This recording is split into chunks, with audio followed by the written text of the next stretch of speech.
Former Deputy FBI Director Andrew McCabe is spilling the tea. He's spilling it all over the place, and he did a recent interview that will prove that further. So he had previously mentioned that he had launched an investigation back in May of 2017 on Donald Trump, and this was following his firing of James Comey. He had reason to believe that Trump was involved with Russia. We all know about all that.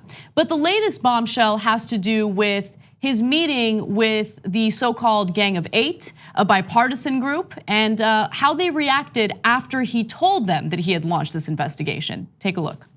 I know you and other members of your team briefed the so-called Gang of Eight. These are the leaders of Congress in the days after Comey was fired about the Russia investigation. So it would have been the majority leader of the Senate, Mitch McConnell, Speaker of the House, Paul Ryan, and Democratic counterparts. Did you tell them that you had opened a counterintelligence investigation into President Trump? The purpose of the briefing was to let our congressional leadership know exactly what we'd been doing.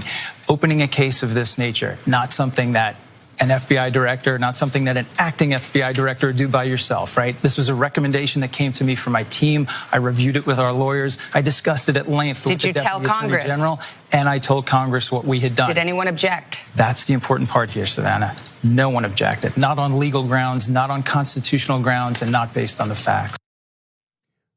So there were Republicans in the room and no one objected to it? So let me lay out the Republicans in the room. She mentioned a half the list, obviously, but Mitch McConnell, who now is saying like, oh, I can't believe that they're investigating Donald Trump.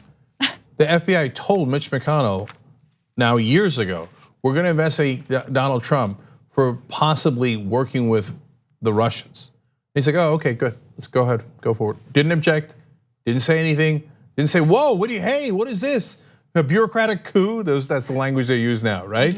No, they were like, yeah, that makes sense, obviously, right? And now, so McConnell, Paul Ryan, but Richard Burr, senator from North Carolina, Richard Burr has been fairly quiet and kind of on message. Like you don't see him going out on TV and be like, no, Trump is awesome. So Burr knows a lot, and it's fascinating how quiet he's been, okay? So we'll have to watch him later. If there really are impeachment proceedings, which way does Burr go? He's known it all along. But the last name on the list is interesting, Devin Nunes. So he's the guy who's been backing Trump this whole time. He was on Trump's transition team, and then he was supposed to lead the investigation in the House on Trump, hilarious, right? But the FBI told Nunes, we're looking into Trump for possibly working with a foreign adversary while he's president. And Nunes like, yeah, okay, no problem, no objections. Oh man. So what they say behind the scenes and what they say in front of the camera do not match at all. Of course they don't. Politicians are gonna politician, right? So in a way, this is a bombshell, but if you really think about it, and most political stories that you cover, this is par for the course when it comes to certain or most politicians, right? They will say one thing publicly, which is of course defending the president, in some cases doing so vociferously, and then behind the scenes, they'll be completely complicit in this type of investigation. Yeah, the only good piece of journalism that any conservative blog has ever done was Eric Erickson, of all people, had a conversation with a Republican congressman, and we reported on this some months back, and asked him, what do you think of Trump? And he's like, oh, crazy, idiot, liar.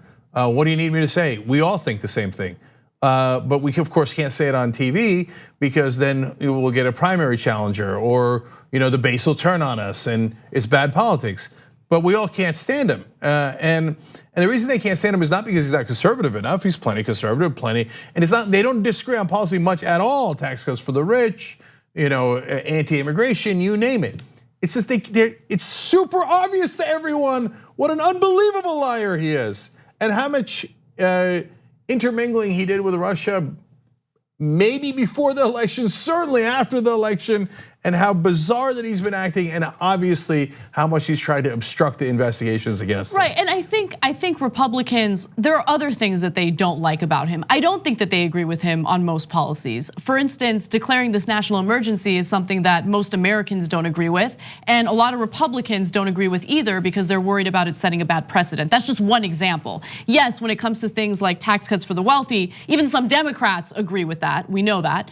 But I think they also hate the fact that Donald Trump has now made it abundantly clear what the Republican Party is really about. There was a lot of covert racism going on. Donald Trump came in and made it very overt.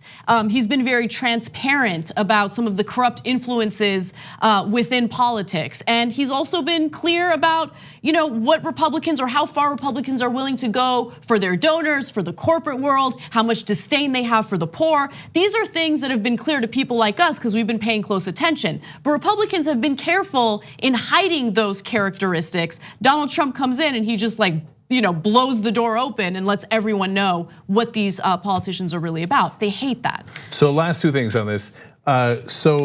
Another fascinating thing we found out in the Trump era is that the Republican voters are actually more odious than even the Republican politicians, which I thought was previously unimaginable. Not on every issue, and they actually hate the corruption and they're good on that, et cetera. But for example, on declaring a national emergency, which clearly does not exist, to build a wall, a lot of Republican politicians are like, but that's a bad precedent. That would be a really bad idea. What if a Democratic president then abuses that power? Besides which is not constitutional, et cetera. 85% of Republican voters are like, yes, that's it. National emergency, declare a wall. NPR PBS Marist poll just out right now. So now the overwhelming majority of the country does not agree. 61% of the country says no, right? But 85% of Republican voters are like, yes. Okay. I know, but I mean, do you think that these voters are thinking ahead to the future, and do you think they're worried about what type of precedent this sets? No, they see this strongman president and they think to themselves, this is great. He's giving us what he promised, even though he should have done it much earlier in his presidency when it would have been easier. And he's pulling, whatever stunt he needs to pull in order to make it happen. Like, they're not thinking about the future. They're not thinking about the precedent. My guess is if a Democrat pulled the same stunt to fulfill one of their policy proposals, they wouldn't be too happy about it. Oh, they'd be furious about it. But it turns out that they care less about the Constitution, less about the law, less about facts than even Republican politicians. And less about their fellow Americans, because this is money that's going to be taken out of funds necessary to help those who have suffered from natural disasters, things like that. So you care about your hate monument so much that you're willing to leave your fellow Americans, many of whom might be in the same political party as you. You're willing to leave them out in the cold. It's disgusting. And super last thing is that the whole point of telling a gang of 8 that you're doing an FBI investigation is so they can say no, don't. So if the FBI had come in and said, hey, we're gonna do an investigation on Donald Trump because we don't like his politics. We don't wanna build a wall, and we think Muslims are okay and we shouldn't do a travel ban, for example. The gang of 8 would go, what?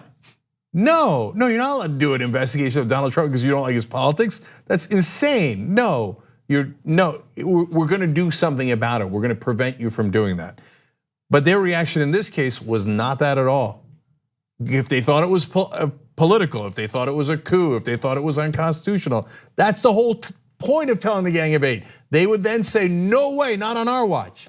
Apparently, the FBI told them and they were like, yep, that makes sense. Okay, so can we talk about the future a little bit? So of course, publicly, the Trump administration is gonna say, McCabe, he's disgruntled and angry because he got fired, yada, yada. But pay close attention to Donald Trump's relationship with the likes of Mitch McConnell, right? Because Mitch McConnell was in that room. He knew about this investigation. He did not oppose it. And I'm very curious to see, and Donald Trump, it doesn't take much for Donald Trump to sour on anyone. So I am so looking forward to that drums. I love that kind of drums. It's gonna be great. Yeah. So here comes a legendary catfight. So apparently I won't be the only one tweeting, Mitch, please. That's too clever. You probably will be the only one tweeting. Not Trump. 2 easy ways to follow the Young Turks. One is hit the subscribe button down below.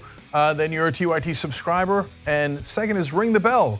And when you do that on YouTube, you're notified of our videos.